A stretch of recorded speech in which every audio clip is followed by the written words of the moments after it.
माननीय गृह मंत्री जी को आभार प्रकट करना चाहूंगा कि जिस दिन प्रधानमंत्री मोदी जी ने शासन संभाले और माननीय गृह मंत्री जी ने जम्मू कश्मीर और लद्दाख और साथ साथ इस देश के महिलाओं के प्रति जितना सम्मान दिया, जितना उनके हक देने का काम किया, ये सराहने की बात है।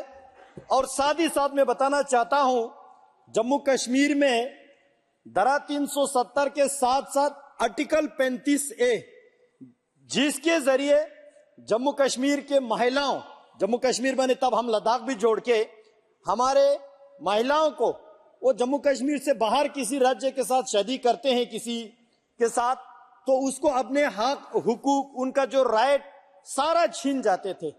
आज धारा 370 के साथ 35A को हटा के और इस साथ जम्मू कश्मीर के लेजिस्लेटिव असेंबली में कल 33% वुमेन रिजर्वेशन को आज इस बिल के माध्यम से सुनिश्चित करके जम्मू कश्मीर के महिलाओं को पहली बार उनके सम्मान देने जा रहा है। मैं इस बात के लिए आभार प्रकट करता हूं। केवल ये ही नहीं, आज जम्मू कश्मीर और लद्दाख में अलग अलग स्कीम्स के माध्यम से, चाहे वो सेल्फ हेल्प ग्रुप का हो या FPO बनाना हो या गोल्डन कार्ड के माध्यम से हो या फ्री राशन के माध्यम से हो या गैस सिलेंडर देने के माध्यम से हो, ऐसे अनगिनत स्कीम के माध्यम से हमारे वुमेन एम्पावरमेंट करने का काम आज के सरकार कर रहा है। इसलिए मैं बहुत बहुत बधाई देना चाहता हूं। मैं प्रधानमंत्री जी को इसलिए भी बधाई प्रकट करना चाहता हूं, कल जो ऑनरेबल सुप्रीम कोर्ट का जो फैसला आया, हम लद्दाख वाले बहुत खुश है सर। मैं लद्दाख वालों के बिहाफ से माननीय प्रधानमंत्री जी को बहुत बहुत बधाई देते हुए ऑनरेबल सुप्रीम कोर्ट को आभार व्यक्त करना चाहता हूं। यही डिसीजन देश के हित को आगे रखते हुए और सही डिसीजन, जिस डिसीजन में ऑनरेबल सुप्रीम कोर्ट ने कहा कि जम्मू कश्मीर और लद्दाख को बाइफरकेट करके और स्पेसिफिकली लद्दाख को यूनियन टेरिटोरी बनाना, यह भारत के संविधान के अनुसार ही हुआ है। इस बात से हम बहुत खुश हैं।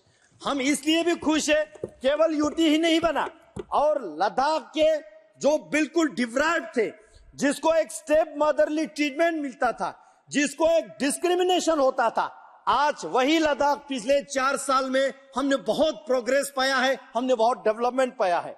यहां नेहरू जी ने ये किया वो किया बात आ रहा था, मैं थोड़ा सा आपके परमिशन से मैं याद दिलाना चाहूंगा नेहरूवियन ब्लंडर का। सर, आर्टिकल 370 जो है एक टेम्परेरी प्रोविजन था, लेकिन यह भी नेहरू जी का ब्लंडर था। सर, चर्चा हो गया, लेकिन जो चर्चा नहीं हुआ, मैं उस विषय को लाना चाहता हूं सर। जो चर्चा नहीं हुआ, सर POK कब लाएंगे? जिक्र कर रहा था कि POK कब ला रहे। हम तो इस बात से बहुत खुश है सर, क्योंकि POK भी लद्दाख का हिस्सा है। मेरे POK के रहने वाले लोग आज वहां पे जलसा जुलूस करके ये मांग कर रहा है, भारत के प्रधानमंत्री के प्रति उनका विश्वास जता रहा है कि मोदी जी बॉर्डर खोलो, हम भारत के साथ जोड़ने के लिए तैयार हैं। उन लोगों को भी समझ में आ गया कि नेहरू जी के ब्लंडर के वजह से आज वो पाकिस्तान में फंसे हुए हैं, वो लोग आजादी मांग रहा है। ये प्रधानमंत्री जी के प्रति विश्वास है।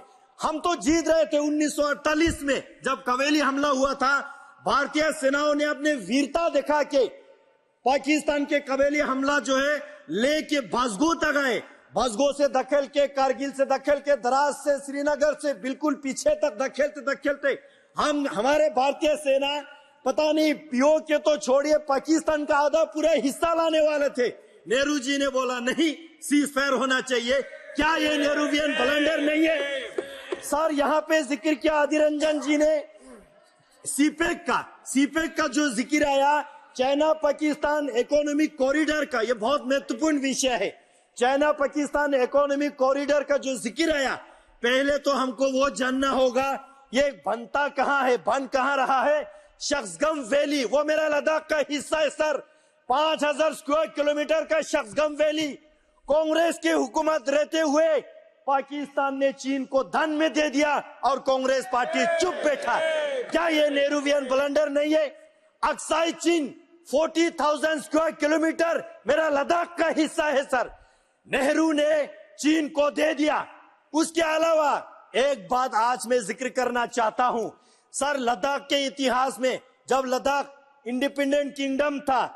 1684 में 1684 में वहां पे एक ट्रीटी हुआ तिंगमोसगांग ट्रीटी के नाम से जाने जाते हैं। उस ट्रीटी में लद्दाख के महाराजा और तब के तिब्बत के जो परम पावन 5th दलाई लामा जी के बीच एक ट्रीटी हुआ, उसमें साइन हुआ। पर्वत जो हमारा पवित्र जगह है कैलाश पर्वत और वहां पे जो झील मानसरोवर है, वहां तक हमारे बुद्धिस्ट लोग वहां पे तीर्थ यात्रा के लिए जाते थे।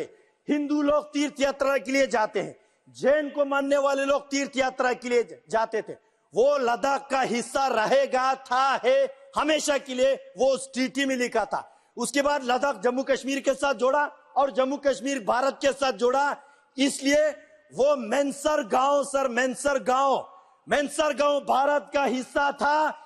नेहरू जी ने 1962 के बाद, सर एक मिनट, 1962 के बाद पंडित जवाहरलाल नेहरू जी ने हिंदी चीनी बाई बाई की नारा लगा के चीन को एज अ गुड जेस्चर दान में दे दिया। सर दान में दे दिया।